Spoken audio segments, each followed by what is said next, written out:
Hello and welcome back to my channel, Craft Time by Casey.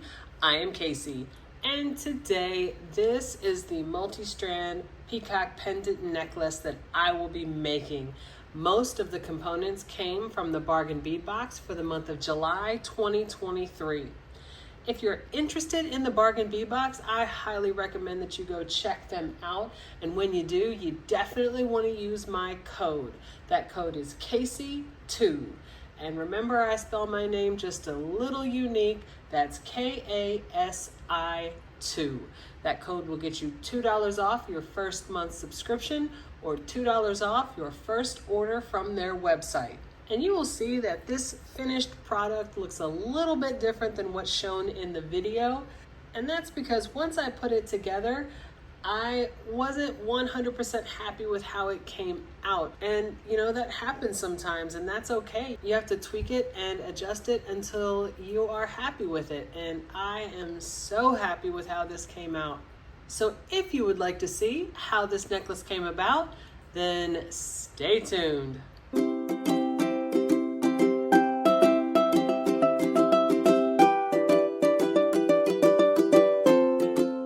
All right, let's get right into it. I'm going to start with the tools that I will be using.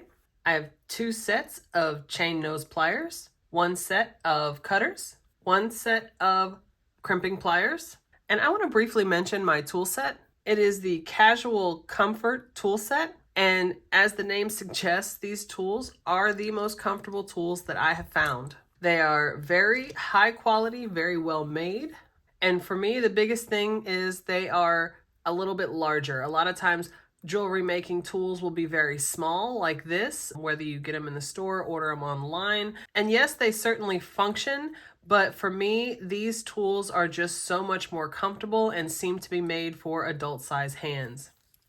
You can see the grips on the side, they're quite a bit larger. And for me, I can't imagine using anything else at this point. So I will have this tool set linked down below along with everything else I used in the video that did not come from the bead box. I am also using 49 strand bead along wire in the color Bright, which is this silver color. And I always get the 100 feet just because I go through it so quickly. I will also link down below the opening video that I did for the bargain bead box for this month, July 2023, and it will have a detailed description of everything that I use that came from the bead box. From my own stash, I will be using these flower-shaped bead caps, and I will also be using all of the findings, the lobster clasp, guardian wire, crimp tube, crimp covers, and the jump rings. This multi-strand necklace will be centered around this absolutely beautiful pendant that came in the bargain bead box this month. Absolutely love it. So I have already cut a piece of wire and it is about 13 inches long. So now I will show how I start each strand. I'm going to put on a crimp tube, 4mm jump ring, and a guardian wire. Put it through one side, wrap it around, put it through the other, and the jump ring needs to be up in the guardian wire, and I'm going to pinch it closed with my fingers. And I have both ends of the wire inside that crimp tube. I'm going to pull on the longer piece because I don't need the tail quite that long. And I know the pieces are small, but you want to separate that wire so that it's not crossed underneath that crimp tube. And I'm going to go in with my crimping pliers into that second divot. Give it a good smash. Get that taco shape, turn it on its side, go into that first divot, and give it the second smash, and that gets it pretty good, but I want to go in with that flat part on the end and give it the final smash, and that gets it nice and snug. And I'm going to hold the end of that strand, take that crimp cover, and go right over that smashed crimp tube, just like that. And I'm going to flip it up, going with my chain nose pliers, and give that crimp cover a gentle smash. And then I want to go front to back on that crimp cover with my chain nose pliers to give it the round shape. And that is how I begin each strand. So now it's simply the order of the beads.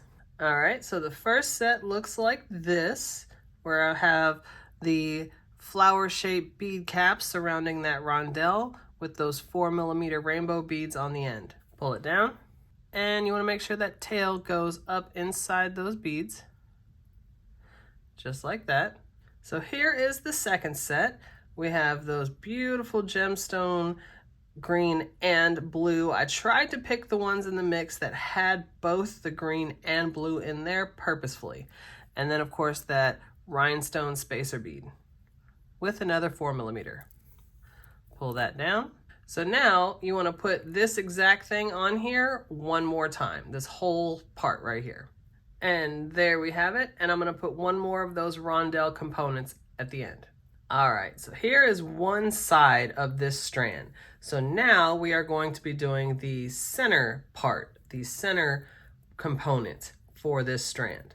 So here is one half of that center component. I'm going to be using these, what I call disco balls, these large 10mm round faceted beads.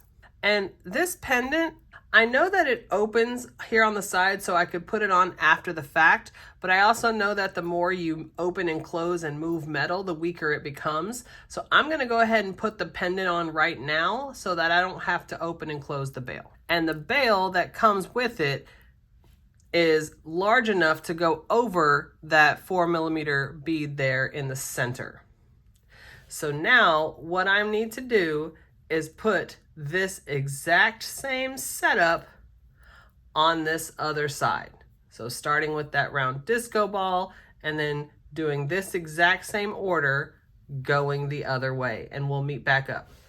All right, so here it is. Here is the longer strand in the multi-strand necklace. Of course, we haven't closed it off yet, but here is the order.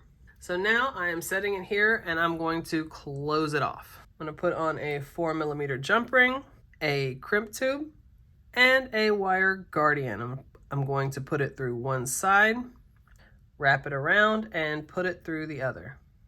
And you want to make sure that jump ring is up in the wire guardian, and then you pinch it closed. And you want both ends of the wire through that crimp tube. I'm going to hang on to that guardian wire and pull that tail down. Now I want to put that tail through the first couple of beads, just like that, and then I'm going to pull on that tail to make it more snug.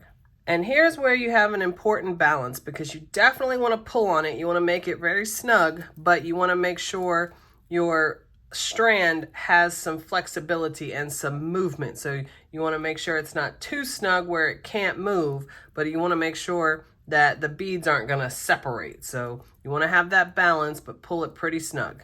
And now I'm going to go in with my crimping pliers into that second divot and give it a good smash. Get that taco shape, turn it on its side, go into the first divot, give it another smash, and then with that flat part on the end, give it the final smash, and that makes it very snug. So I'm holding on to the end here, and I have that crimp cover. I'm going to put it right on top of that smashed crimp tube, and then flip it up, go in with your chain nose pliers, give it a gentle smash, then I'm going to go front to back, give it that round shape, front to back on that crimp cover, just like that. And now I'm gonna go in with my cutters as close as I can get. And, well, I was gonna say go ahead and put that nub into the next bead, but it just kind of went in there. So nice. All right, so here is the longest strand in this necklace. Completely sealed off. All right, so I have already made the second strand, and here is that second strand. Very simple pattern all the way across, and as you can see, it is started and stopped the same way. The only thing I did was take off the jump rings that were on there. It is started and stopped with the same method. And of course, it has that same pattern all the way across. As you can see, what I used from my own stash are these 3mm spacers and the 4mm bicones in that indigo color. These 6mm green beads came from the bead box. And the way I do my separation on multi-strand, I usually give myself 1 inch or as close to 1 inch as I can, and that usually falls the right way. So here is the shortest strand in this necklace, and it's right under 8 inches. Let me move the chain here. This chain is actually going to be the middle strand. And as you can see, it's about 1.25 inches. And the reason that this is this way is because of how it falls on the chandelier. It's not straight across, it goes up, then down, then back up again. So the length had to be a little bit different. And then of course, the longest strand here, just under 9 inches. So now we are going to connect everything to the chandeliers. All right, so for this longer one, I'm going to use the jump rings that I have on there. Open. I'm going to put this on the outermost one and close. I have the next 4mm jump ring. Open. And I'm going to go to the last link in this chain. Put it in the center one. Grab the next 4mm. Open. Put the last strand on there. And of course, put it on that inner one and close it. All right, so here is this side. We're gonna connect the same 3 on the other side. All right, so here we go. And all 3 of the strands are on here, of course, connected on both sides. So now we're going to connect the back. So I have 2 lengths of chain that are just under 5 inches.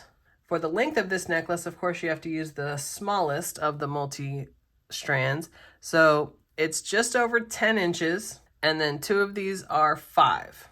So with the clasp, it's going to be 20-ish inches, a little bit over 20 inches. I have another 4mm jump ring. Open. I go to the top loop on the chandelier, connect it to the last link in the chain, close it. Next 4mm jump ring, open it, opposite last link, and on this one, I am putting the lobster clasp, and then close it. So then you're gonna put the other length on the other side, except you're gonna use a 6mm jump ring. And in case there was any confusion on the other side, I used a 4mm to attach it to the chandelier. The 6mm jump ring is the one at the end, the one that connects to the lobster clasp. So here we go. Connect them, and there's your clasp. And here's the necklace. So I will set it up on my display so that we can see it better.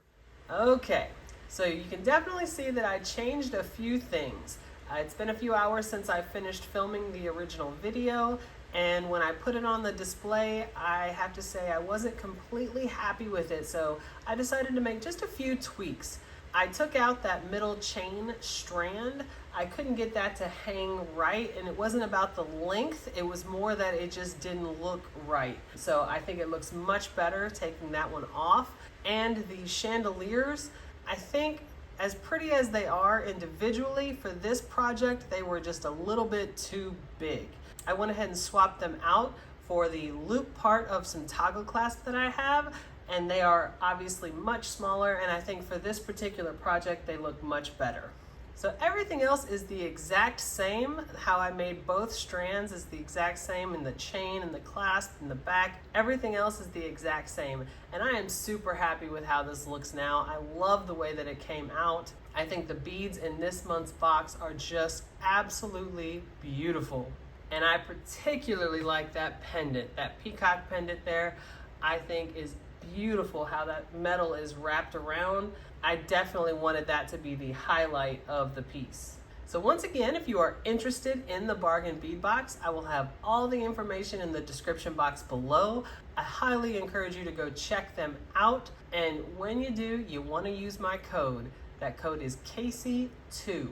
And that code will get you $2 off your first month's subscription or $2 off your first order from their website. So if you like this video and you want to see other videos like this, go ahead and hit that subscribe button down below and give me a like, leave a comment.